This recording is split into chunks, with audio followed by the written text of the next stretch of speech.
Porcupine Productions presents another journey into the mysterious world of old-time radio, where shadows loom large, and fate always has the final say.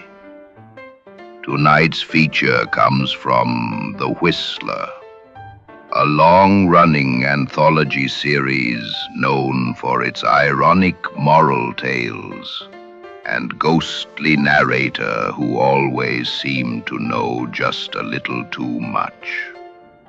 First airing in 1947, this episode is called The Other Woman. It's a tale of jealousy, desperation, and cold calculation. The kind of story where every choice has a cost, and the voice of the Whistler is always lurking just behind it all. Stick around after the show for a few notes on the series and its influence on noir storytelling. Wait a minute. Have you heard the strange tales of the Whistler?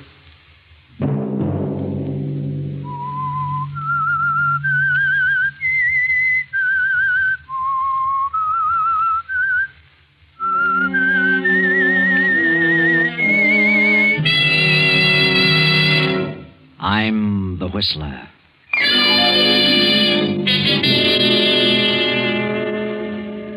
I refuse to accept the responsibility of the failure of our marriage. I know who caused it, and I know who she is. I refuse to give you up to her. And so, I have made a decision. Another Sunday night, and again, CBS presents The Whistler.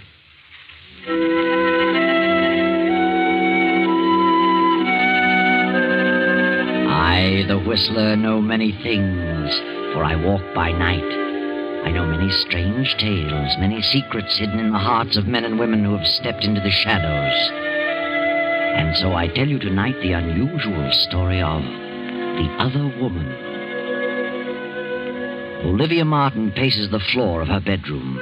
She's been pacing for hours, and it is now long past midnight. Her husband, Fred Martin, did not come home to dinner. He was detained at his office on business. So he said. But Olivia knows that it isn't his advertising business that detains him. And she knows, too, that tonight will be the climax and the final crash of their marriage. The end of everything for Olivia. She knows what Fred is going to say tonight. For months she has been fearful of this moment, and now it has come. Olivia, you awake? Yes? Come in. I thought you might be asleep. How could I sleep? You know better than that. It's 1 o'clock, isn't it? Yes, Fred. I didn't realize it was that late. You don't usually bother to see if I'm awake. Don't I? For the past 2 months, you've passed right on to your own room. Yes, I guess I have. Get your business settled? Yes, I had quite a bit to attend to. Have dinner at the club? Yes, at the club. Then why didn't you answer my call? I had you paged. They said you hadn't been there this evening. Oh? Well, perhaps I hadn't arrived yet. Really? What did you want? I don't know. I don't remember now what I called you for. I see. Well, I think I'll turn in. Good night, Olivia. Why don't you say it? Say what? What you came here to say. What makes you think I had anything particular to say? I know. I don't know how, but I've known all evening you were planning to tell me something when you got in. Oh, that's nonsense. No, Fred. I've known for months this was coming. I know what sort of business detained you. Another woman. What? At first, I believed you. As the weeks passed and I realized you were growing colder, the whole thing became clear to me. Then I knew you were evading me, that you were lying about those business appointments at night. Go on. We've been married 10 years, Fred. I've done everything humanly possible to make our marriage a success. Have you? I think I have. At least I've tried. That's your opinion, Olivia. Why didn't you come right out and tell me about this woman at the very beginning? Why should I? Oh, Fred.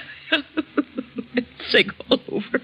I've tried not to believe it. Now, let's not have a scene, Olivia. What do you expect me to do, laugh it off? No, not you, Olivia. Certainly not you. I suppose you'll say it's all my fault. I'm to blame for everything. Well, isn't that what you're trying to say? I haven't said anything. Then why don't you? Say something. Why do you beat about the bush? You came here to say something, say it. Very well, since you put it that way, I will. I'm going out of town tomorrow on business. I'm sending my things to the club. When I return, I intend to live there. Fred. Wait a minute, Olivia. I haven't finished yet. I want you to get a divorce on any grounds you please. Desertion or whatever you wish. Divorce? Do you mean that? I do. Very well. If that's the way you want it, there's nothing else I can do. No, Olivia, nothing. Good night.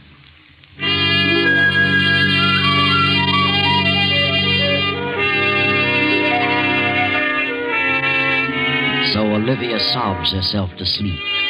And when morning comes, she finds Fred gone and his things already sent to the club. All day she wanders aimlessly about the house like a lost soul. Then as night falls and her loneliness increases, she is seized with a horrible feeling of hopelessness. A strange depression comes over her, and she sits down at the desk and writes a note. Fred, the very thought of losing you, the thought of divorce, the thought of giving you up for another woman is more than I can bear. The shame, the disgrace, the scandal of it all would, I know, drive me insane. Regardless of what you may think, I refuse to accept the responsibility of the failure of our marriage. I know who caused it, and I know who she is. You'd never be happy with a woman of her type. You'd be throwing your life away. I refuse to give you up to her. And so, I have made a decision. Goodbye, Fred. Olivia.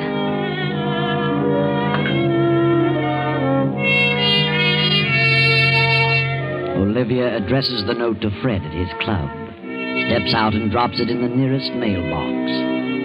She wanders about for a while, then returns to the empty house, takes some sleeping tablets, and goes to bed.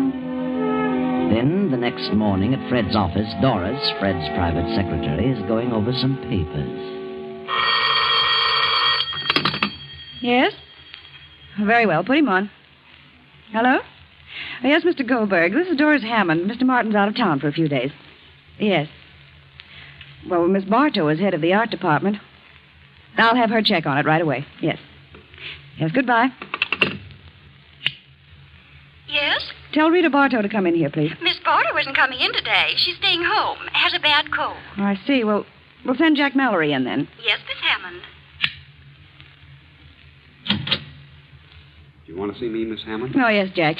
I understand Rita's ill, isn't coming in today. No, I guess not. Well, Mr. Goldberg over at Lake Laboratories wants to know which ad she intended to run next week. Only Rita knows about that. Perhaps we'd better send them over to Rita's apartment and have her select the one she wants to use. Very well. Who shall I send? Well, I don't know of anyone who'd rather go on that errand than you, Jack. Well, how'd go if you insist? I don't think I have to insist, especially where Rita's concerned. All right. I'll run over there. I thought you would. Thanks, Doris. See you later.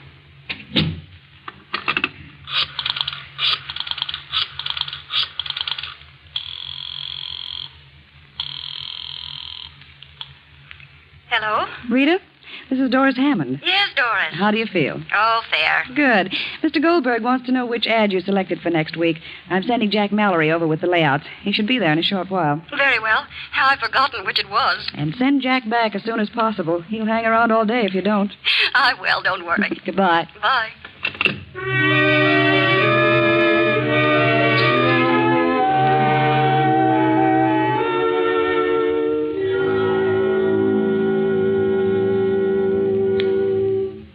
Hello, Rita. How do you feel? Oh, all right. Just didn't feel like coming to the office today. I thought you had a bad cold. No, not too bad. I'll be all right tomorrow. Mr. Goldberg wants you to select the layout for next week. Here they are. Which do you want? Well, I'd planned on this one. But I think you should make this section in red. Oh, I see. That's easy. I'll fix it up in a jiffy. Stands out better this way. We'll use this one for the week following. Okay. You look mighty lovely, Rita. Thanks. Where were you going, all dressed up? Well, I've got to go out of town this afternoon on that Henderson deal. I wanted to put it off until next week, but Mr. Martin insisted that I get it settled as soon as possible. I'll be back on the afternoon plane tomorrow. You shouldn't be running around too much, darling. Well, I don't really have a cold. It's that sinus. You've had a lot of trouble with that in the past year or so. Yes, there's nothing much can be done about it, I guess. Thank heavens it only strikes me in winter. Why don't you try a change of climate, Rita? Change of climate. I should think you'd like California. I've always wanted to go there. I've had an idea that I could do very well. Some nice jobs in the movie art departments. I'm not interested in movies. I thought about going out there and settling down, buying a nice little home and really enjoying life. Why should a bachelor do all that? You have ideas about getting married, Jack? Yes. Yes, I have, Rita. Good. I'm glad to hear it. What time's your plane leave? At 2. How about a little lunch while you're waiting? Something warm. Very well. Oh, leave your bag here. We'll pick it up later. All right. I've got something important to talk to you about, Rita. Important? Yeah. I got a nice raise this week. That's fine, Jack. I want to ask you a question about you and me. Yes? Go ahead. No, not now. Come on, we'll talk about it during lunch.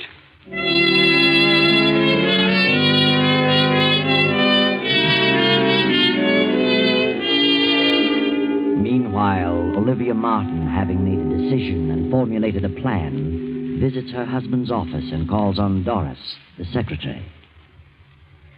Good afternoon, Miss Hammond. Oh, how do you do, Mrs. Martin? I was just going out to lunch. Would you join me? I'm sorry, Miss Hammond. I'm afraid I haven't time. I'm in rather a hurry. I've a number of things to do this afternoon. Can I help you? I suppose you're quite busy yourself. Oh, yes, my work is always doubled when Fred leaves town. Fred? Yes, Mr. Martin. Oh, my husband. I suppose it does seem strange for an employee to call him Fred. But for some reason I've gotten into the habit and can't seem to break it. He doesn't seem to mind, however. That's so.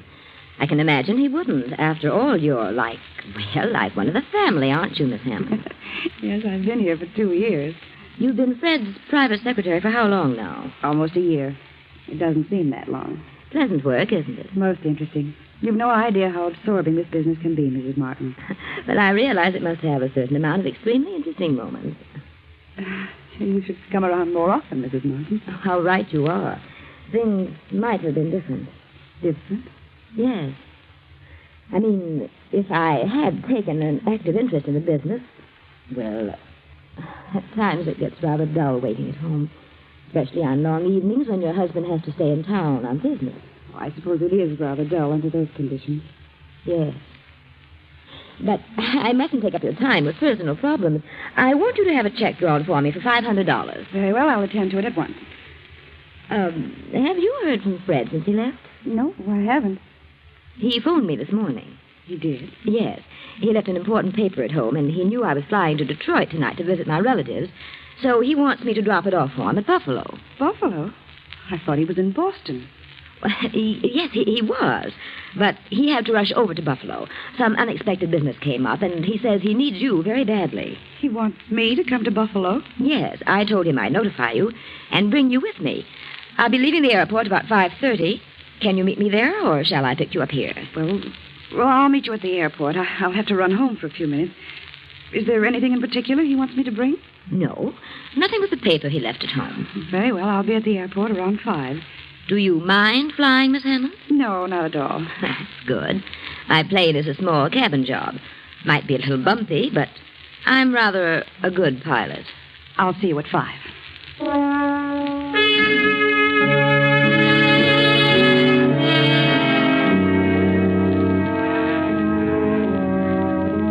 Shortly after noon, rain begins to fall. Around 2, the storm becomes heavier. Then Jack returns. Jack Mallory, where on earth have you been? Do you know what time it is? Yes, I'm sorry. I got to talking and didn't realize the hour. Well, what about the layout? Did Rita select one? Yeah, this one. She made a couple of changes in it. So? What changed? Oh, nothing important. Just wanted this section set up in red. Stands out better. Yes, so it does. Well, I'd better put it through right away. I'm sorry to have been so late with it. I'm glad you got back with it before I left. Left?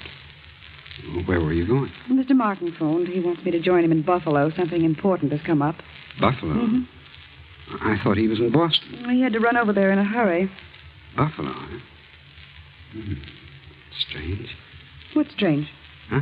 Well, I mean his being in Buffalo. What's strange about it? Oh, I don't know. I suppose he could be in Buffalo. Well, what's the matter with you, Jack? Why? Oh, nothing at all. Here, lean over here. What? Why? A little closer. Why? What's the matter? Well, of all things, now I've seen everything. You've actually had a drink. You, of all people. Well, I don't approve of it as a rule, but I walked back from Rita's place. I got my feet a little wet in the rain. Felt kind of chilly. I was afraid I was catching cold, so I dropped in at a bar on the way back and had a drink. Well, I hope you don't get sick. Can't afford to have you and Rita both out. No, that's right. A lot of work to be done this week. Here, take off that top coat. It's damp. Let me have it. Now hang it over the radiator. Well. What's wrong? How on earth did you do this? You've spilled ink on the front of your coat. Yeah. Well, what do you know? Fine thing. I just got it yesterday. I must have done that over at Rita's when I blocked that section in red. You'll have to get it out as soon as possible. Hand me a towel from that closet and dampen it. Oh, don't bother, Doris. I'll have it cleaned tomorrow. Get some of it out now. Thanks. Certainly hard to get off. Well, it's probably dried in by now. The cleaners can get it out. Strangest ink I ever saw. Doesn't seem to be ink. More like blood, if you ask me. Blood? Let me see. It is strange. Let me see that layout. Does seem a little darker than this on the card. Maybe the cloth has something to do with it. Perhaps. Better let the cleaners worry about it. What time are you leaving, Doris? In a few minutes. I'm flying from the airport around 5. Well, good luck, Doris. See you in a few days. Thanks, Jack. Take care of yourself. And lay off the liquor. That's bad stuff to get started on. Are you kidding? What do you think?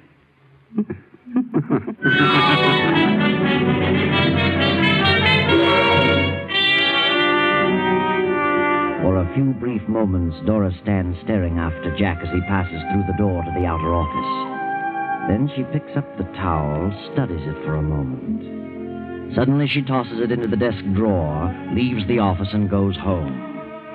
Then around 5, Doris meets Olivia at the airport. Oh, Mrs. Martin, do you think we should try it tonight? You mean you'd rather not go? Are you frightened? Oh, no. No, I'm not exactly frightened, but... Well, the storm's passed. What's wrong? What? I don't really know. Nothing, I guess. Well, nothing to worry about. I've flown this plane in all kinds of weather. Yes, of course. Well, we're all set. Let's climb in. I wish I could have talked to Fred. I haven't the slightest idea what this is all about. You'll know what it's all about. In no time at all. What? We'll get there in a couple of hours. Don't worry.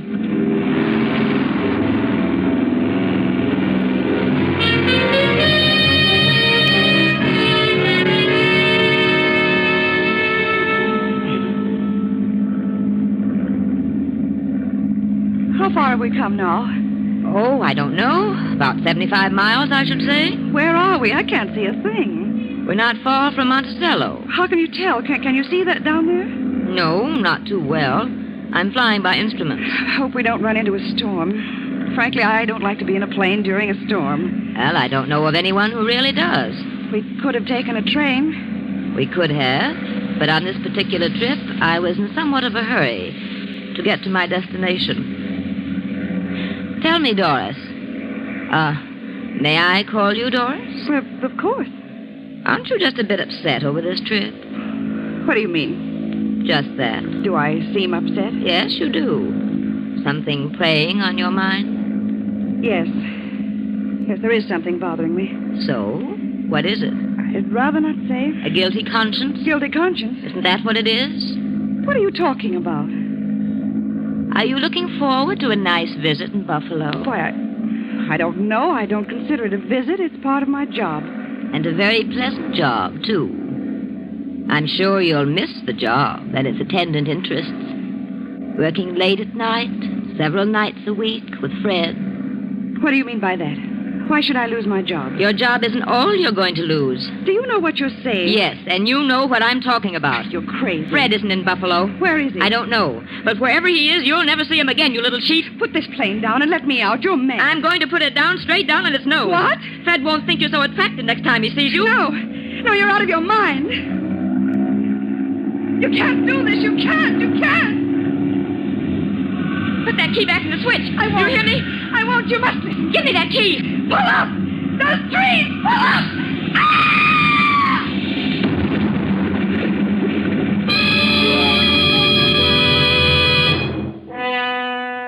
By some strange quirk of fate, Olivia is foiled in her plan of suicide and murder. A farmer rushes to the crash, finds Olivia thrown clear and still alive. Now, an hour later, in the farmhouse.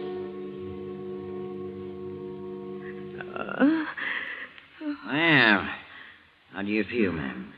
What? Why, who are you? I'm Doc Sanders. Doctor? Where am I? You're on Jake Barrett's farm. Found you right after the crash. Believe me, you're mighty lucky. Lucky? What do you mean? Well, you were thrown clear when you hit the treetops. Got off with a few scratches and a couple of rattling good bumps, but not a busted bone anyplace. What happened to my passenger? Well, I'm sorry to say she's dead. Dead? She's dead. Yeah, she wasn't as lucky as you.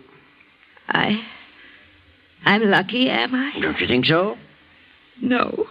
No, I don't. I'm not lucky. That isn't the way. Oh, now, take it easy. I know how you feel, but you couldn't help it, ma'am. These things just happen sometimes. No, they don't just...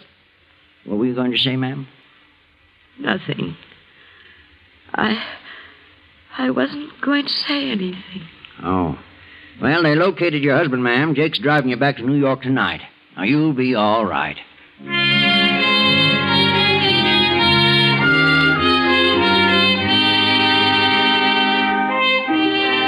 Well, Olivia, now you are on the spot. Your vicious plan was only partly successful.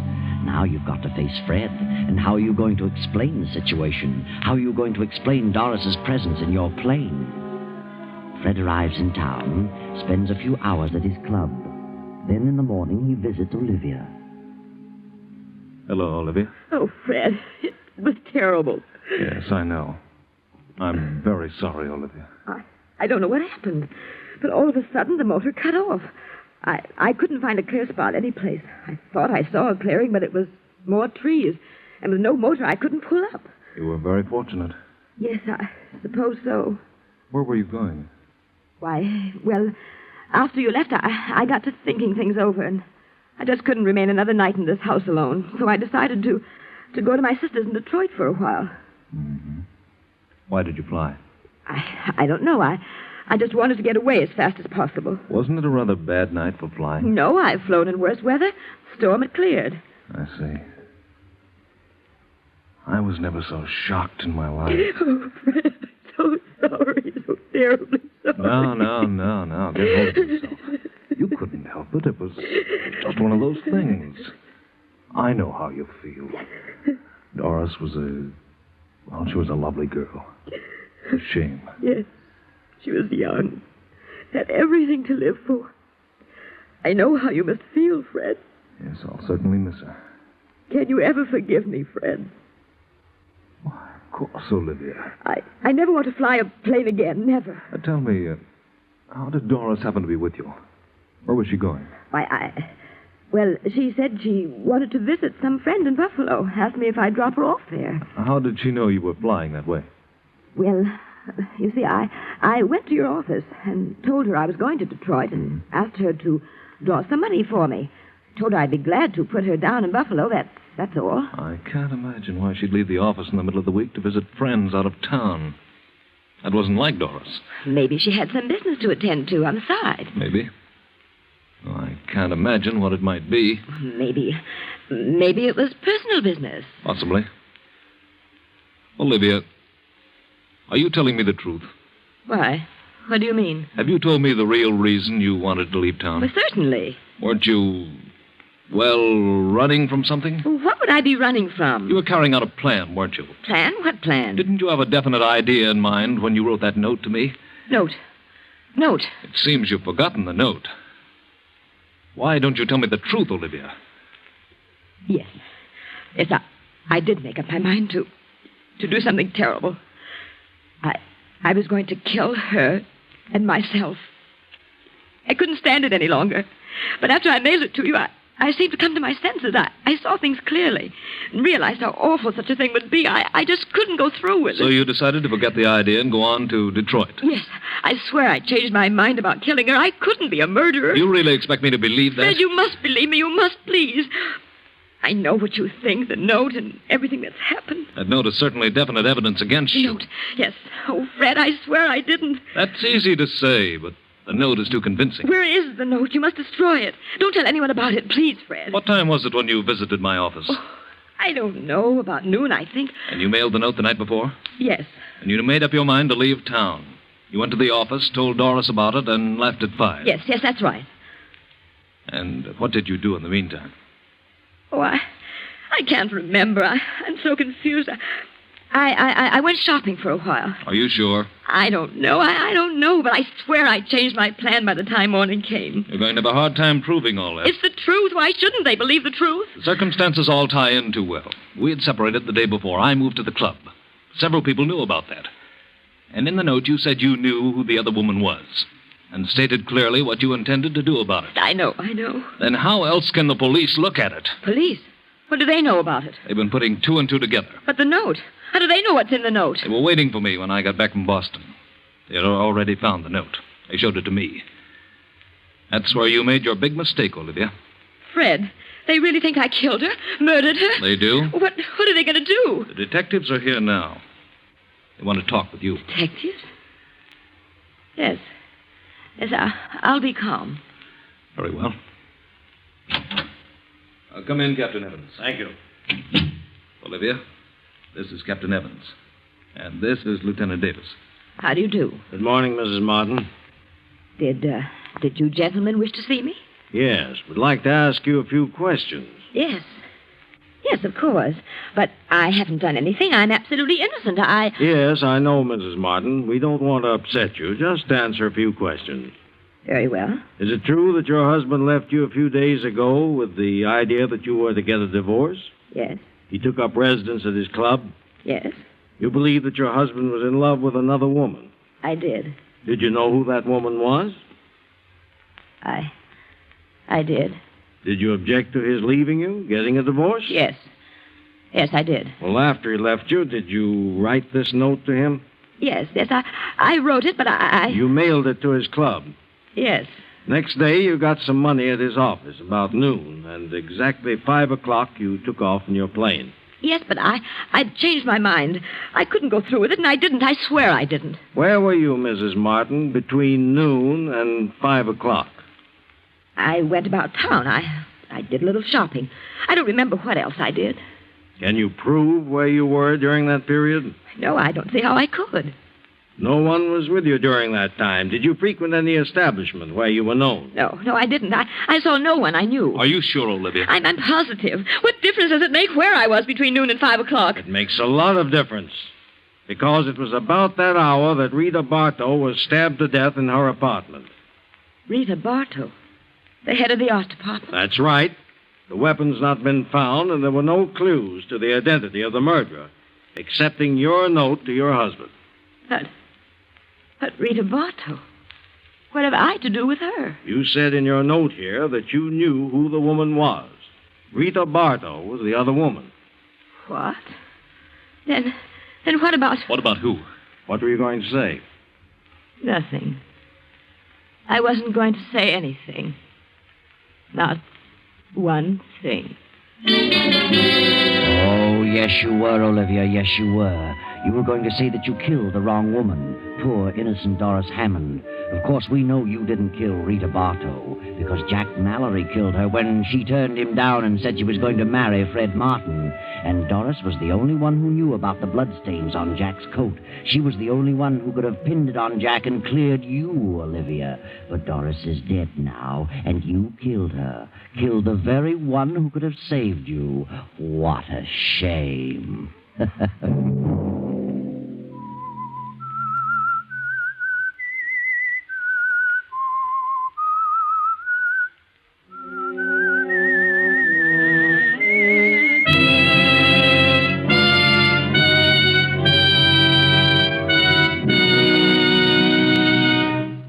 CBS has presented The Whistler.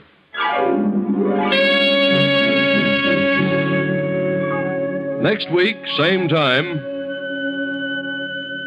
I, the Whistler, will return to tell you another unusual tale. Good night. This is the Columbia Broadcasting System.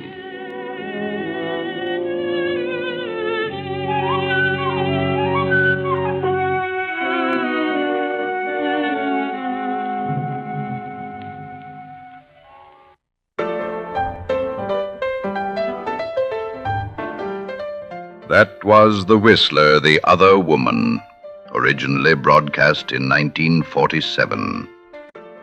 The Whistler ran for over a decade and became a staple of noir-style storytelling on the radio.